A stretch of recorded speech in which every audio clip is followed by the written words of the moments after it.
Thaw the milk, grind the leaves, poison the cat. That was a lot of work to inspect this rather uninteresting ladder. The door is locked. I don't know why I thought that would work.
That's a big wardrobe. I bet you could hide a corpse in there.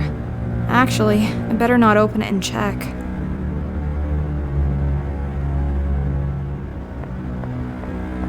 The mirror is completely shattered. I think someone in here didn't really like their reflection.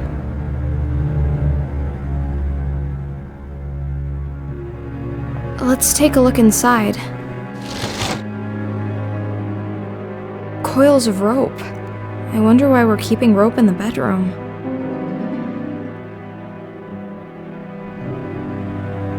I wonder if this key fits. There's a key hidden inside. A very important one.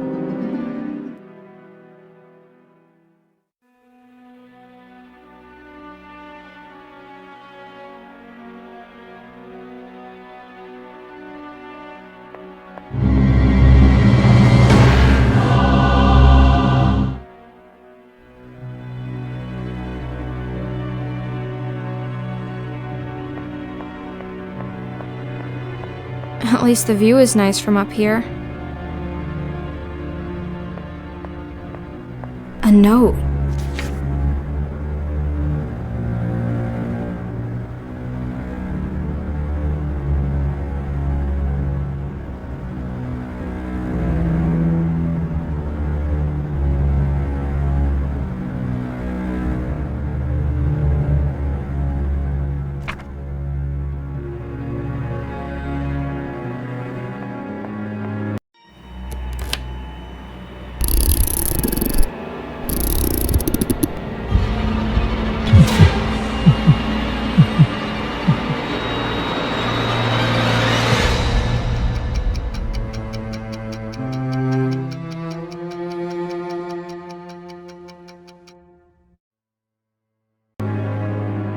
Clara, it really is you. I was so certain I'd never see you again. You didn't wake up. I woke up. I've been wandering lost ever since, trying to find out what's going on. How are you feeling? Do you remember me? I have no memories of you, or of myself, but I found some notes lying around. I can only assume you're the one called Belladonna? I am Belladonna, murdered and reanimated by Dr. von Trauerschloss. At first a mindless mechanical doll, but I slowly regained control over my brain. And when the time was right, I broke free. I saw the doctor's body. Yes, I crushed his skull. Standing over his blood-soaked remains, I was free at last. But where did I come from? If he was dead, was it you who brought me back? Yes, my love. You were the only thing on my mind as I stood there, alone and victorious. I had secretly watched the doctor's process, and I desperately wanted to believe that I could get you back. I unearthed your grave and carried your dead body down to the laboratory. I did everything right, to the smallest detail, but you didn't wake up. And my time was running out. I can't turn my own key, and now that I was alone in the castle, I knew my life force would run out quickly. But for all my effort, you remained dead, and with no one to keep me vital, I eventually sat down here and just stopped. But I did wake up. Yes, apparently you did. Your body had been in the ground for quite some time. Perhaps that made the reanimation process slower, but with your key powering your brain directly, you did not have to go through the drawn-out, sluggish wake-up. I take it your cognitive powers and language have been with you from the start.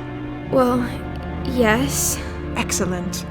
Then I have even improved on the doctor's method, but I doubt independent thinking and free will was ever in his interest to reproduce. Do you think you could do it again? Create more of us, you mean? Yes, I hold the secret of life and death, and I plan to use it. The experimentations must continue. And the two of us will have no place in this world. Quite right. So, we'll make us a place. Dead bodies will never be in short supply. We'll make more of our kind, a whole new race of the damned. Where do we start? I know for a fact that there's a fresh body lying out there in the Great Hall. The doctor. His flesh, at least. We won't be using his wretched brain. I've already destroyed it in any case. But the body will do. We will have to find a few other ingredients. Will you help me? Of course I will. Thank you, my love. I'll carry the body down to the laboratory and start with the preparations, and in the meantime you can help me with a few other things. The doctor's brain is completely destroyed. I made sure of that. I don't think any of us want his villainous brain back amongst us. We're going to need to find a new one.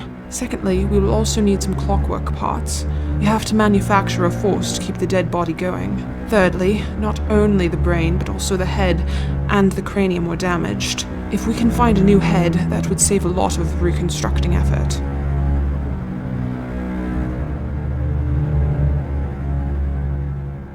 I saw a brain preserved in alcohol down in the laboratory. Oh, you did? That's good.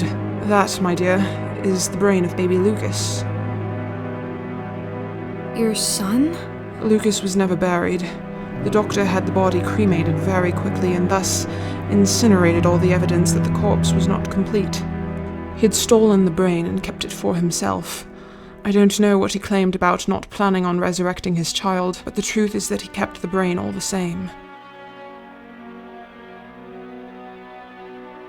And now you want your child back? No, my dear. It's just a brain.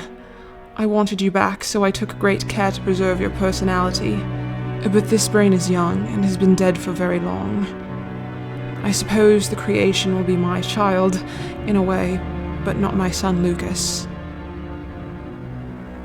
Clockwork? Yes, we need something to supply the body with the force to move. We can't make the heart beat again, so we use the spring-loaded clockwork. In the future, we'll have to think of a source of parts more reliable than salvaging old-time pieces, but that'll do for now. I see. Thank you. Will we need to find a fresh human head? Yes, I've smashed up the head of Wolfram rather frivolously. I'm afraid it's beyond rescue. I was thinking of my grandmother, Francesca Canosa. I'm sure you've seen her portrait in the study. She was buried some time ago, but her cranium should be sufficiently preserved. She rests in the mausoleum in the cemetery outside, but there is a hidden way into the tomb behind the armor in the basement.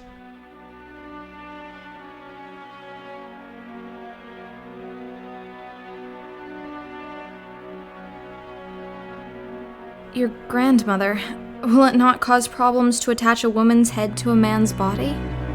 No, I don't see how it would make any difference in this new race of ours. We do not even reproduce sexually, so not even that significance is relevant.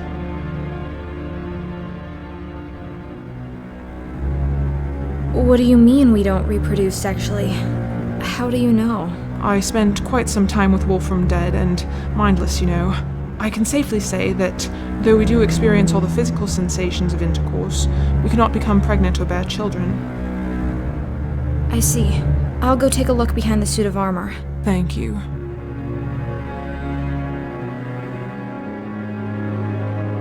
Some things have been puzzling me.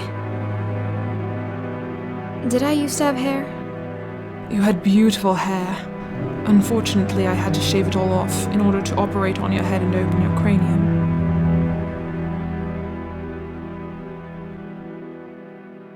Will it grow back? I don't rightly know. Maybe. We'll have to wait and see. Yet, you're not bald. I was revivified directly after my death, when my body was still fresh. You, my dear, had been in the ground for quite some time. I had to reconstruct large parts of your decomposed corpse. That explains the metal construction holding together my skull. I have my fair share of screws and bolts myself, but they are carefully hidden. I opted to sacrifice your pretty hair so that I could work more on preserving your brain, something the good doctor did not do for me. I want to ask something else. I'm here for you. What is this I'm wearing? I'm so sorry about that. I covered you in scraps and bandages I found in the laboratory. I had to cut open and discard most of what you were buried in order to stitch you up. I want you to know that my plan was to be right next to you when you woke up, to help you understand and to find a proper dress. I'm so sorry it didn't come to pass like that.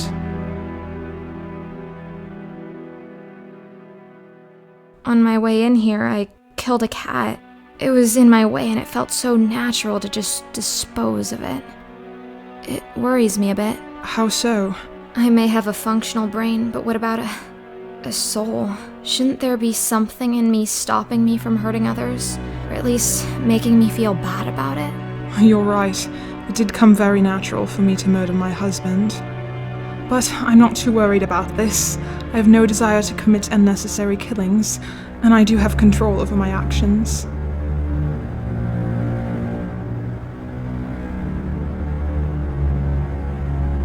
What if you're raising an army of cold-hearted mass murderers? They won't be mass murderers any more than you and I. And besides, why should we prioritize the lives of the living above the lives of the dead? I want to ask something else. I'm here for you.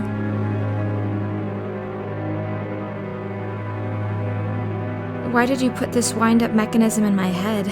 Yours is in your back. Yes, the damned doctor had placed my wind-up mechanism in my back. It goes straight into my chest and heart, giving me a strong central of power. But it is placed outside my own reach. So, you can't turn it yourself? No, I can't. I have to depend on others. That's why I chose to put the key in the back of your head, well within reach of your own hands. I know what it means to not be in control of your own existence, and I will never put someone else in the situation I'm in. Thank you. Of course. I want to ask something else. I'm here for you. I'll start looking for the objects then. Thank you. Come talk to me if there's something you're unsure about.